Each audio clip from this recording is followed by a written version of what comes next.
Let me ask you a question. Do you have any opinions that you'd be hesitant to express around your peers? If the answer to that question is no, then that is a serious problem. If all of your thoughts, if all of your beliefs, if all of the things that you believe are true are the same as everybody else around you, that's too much of a coincidence to be the case. We're all individual people and we should all have individual beliefs. If that's the case, it's not coincidence. That's you getting put in prison by society. All of us just accept the beliefs around us. We accept everything that people tell us to be true, to be fact. But so few of us actually begin to question the beliefs that society places on us, let alone start to reject some of these principles. And I've been thinking a lot about this, how society can really damage your thinking. So in this video, I'm going to explain why we think and why we're influenced so much by society. And then 3 steps to overcoming the shackles, the intellectual shackles that society can place on you. To break free, to really start living the life you want to live, to be able to see the world how it actually is, instead of the delusions that so many people have. And to be able to make decisions for yourself and innovate and truly start reaching your potential.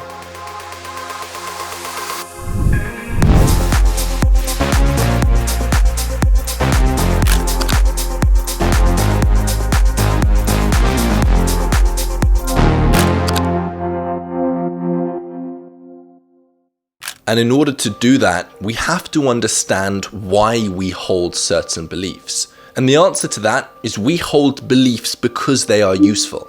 We hold beliefs about where the best buffalo are at, where we can go hunting. We hold beliefs about where the best water supply is so that we can go and drink the water. And nowadays we hold beliefs about what the best political party is and how we should best conduct our life and use our time. It all comes down to what we think is useful. And the thing is, the brain cares more about what's useful for reproduction than what is true. Imagine you grew up in a tribe of people, and this whole tribe worshipped a sheep. They said this sheep was magical, it had superpowers, it could even read humans' mind. This sheep was incredible. If you go against the tribe and you say this sheep isn't magical, you're going to get shunned out of the group. People accept other people if they share common beliefs, and they get rid of other people that don't agree with their beliefs. And in that case, if you disagree with the tribe, it's not very useful for reproduction, you'll get kicked out, and you're definitely not going to be able to reproduce. So what the brain's going to do is it's going to convince you that that sheep is magical, even if you know it's not true, because that is what's useful for reproduction. That is what's going to allow you to get accepted into the tribe. And this means that our belief system is often created in a way that's going to allow us to have the most friends, to be accepted into the tribe, instead of looking for the truth.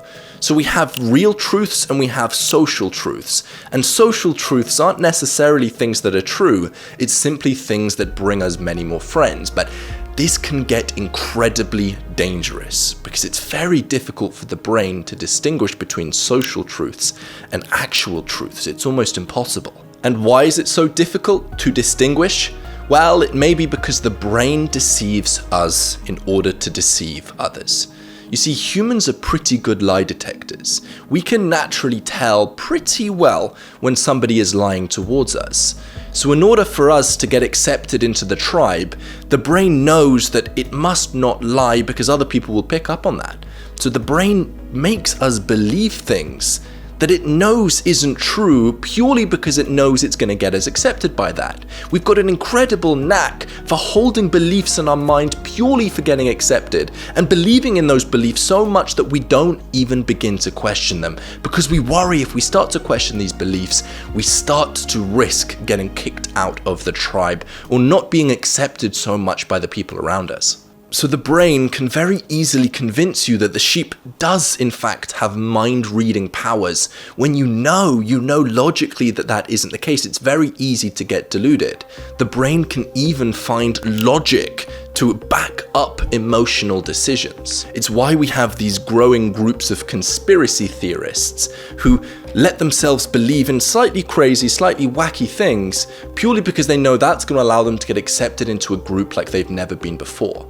So the brain can make emotional decisions and get emotional beliefs And then what it does is it starts to create logic and focus on the logic to back up these emotional beliefs. And there was a fascinating study conducted by Sperry that supported this. It's called the split brain research. In the research, the corpus callosum of patients were cut, and this separates the two hemispheres of the brain from communicating with each other. It's the part of the brain that attaches the left side of the brain to the right side of the brain. And by cutting the communication between the two hemispheres of the brain, they were able to only send information to one side of the brain instead of the other. The two sides couldn't communicate with each other.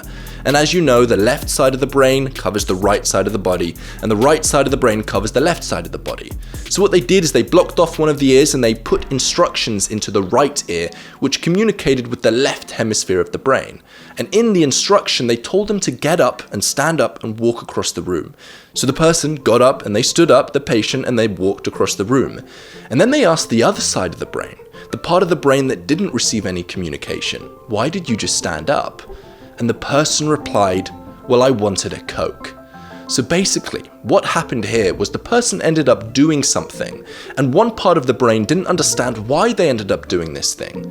But he created a logical explanation as to why that was true, so that he didn't seem like he was crazy.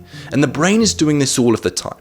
We're making emotional decisions and we're creating logic to back up the emotional decisions, to make us feel like we have logic and we have sound logic through and through, when in reality it all comes down to the emotional decisions that we make. And societies are built on consensus. We all do things that we all agree on. If everybody stopped believing that money was useful or the government was useful or even communication was useful, those things would cease to exist, they wouldn't be true. So society is built on the beliefs that many people share. But again, this can get incredibly dangerous as society starts to overreach and encroach on our personal beliefs. In its quest for consensus, society steps over the line and it starts planting beliefs in your mind that it deems is true but isn't actually true, nor is it useful for you in your practical day-to-day life. It may be useful for you to get social recognition to accept these beliefs, but it could be crippling you. These could be beliefs that are seriously tormenting you, that are limiting your potential, that are stopping you from seeing the world how it actually is, and stopping you from making decisions in your own best interest. And societies improve when the minority are able to step out and innovate and really challenge the status quo. Society is built upon consensus, but society thrives upon dissenters, people that disagree and people that truly question. In 1632, when Galileo came out and claimed that the Earth was revolving around the sun didn't revolve around us. He was shunned, he was put under house arrest for the rest of his life. He challenged the status quo and he got shut down by it. But look at where we are now. We are all in belief with his thoughts and we look up to him now. Chances are, right now, there's somebody who you have dislike towards who's gonna get looked back in the future as a hero. It's just the way the world works. Because by definition, innovation is doing things that other people don't yet agree with. It's stepping out, feeling confident, questioning everything, and truly moving the needle forwards. And if everybody is agreeing with you, if you have no beliefs that you would be afraid to step out and talk about in front of your peers, it probably shows you that you have a lot of societal beliefs and you're not questioning enough and you're not innovating enough. So how do we break free from the prison that society can put us under? How do we start to question whether the beliefs that we have are purely beliefs because we care about what other people think about us, or beliefs that genuinely are going to hold true? How do we do that? Well, there are 3 different steps. First of all, it's to become aware of your emotions. If somebody questions you, if somebody challenges you, if somebody starts to go into your beliefs and question why you have them, and you find yourself getting a visceral emotional response, chances are this is a societal belief. As we know, these beliefs are created around emotion and then justified with logic. So if somebody starts to weave the way through the logical barriers that we've created in our mind to really try and understand the beliefs, and instead of listening to them, we just get emotional, we shut off, we don't even want to hear them, then chances are that this is some kind of a societal belief. If we only cared about the accuracy of our beliefs and we really wanted to see the world how it actually is and see nature how it is, then we wouldn't care if somebody questioned them, and we wouldn't even care if we were wrong. We would just want to see the world for how it actually is. Second of all, we've got to start questioning the things that other people believe simply because that's just a given. How can you see the wave when you're the water? We've got to step out from the beliefs that society has, really start to identify and question things for ourselves, start to think for ourselves, and that's when we start to notice flaws in society's way of thinking. And third of all, we've got to start playing our part in shifting the way society thinks. Instead of always trying to be correct, focusing on the truth and trying to search for the truth. If we have freedom of speech, but people are unwilling to change their opinions, we simply have people shouting at each other. No progress whatsoever is made.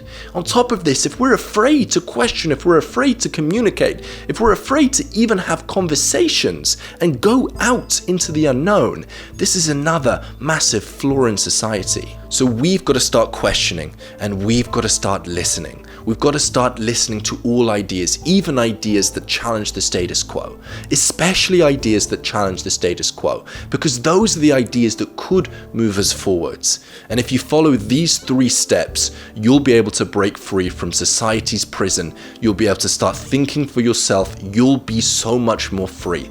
And if you want to see more videos that are going to help you along this journey, then subscribe down below and the algorithm is going to show you more positive videos that can help you change your life. I'll see you in the next video.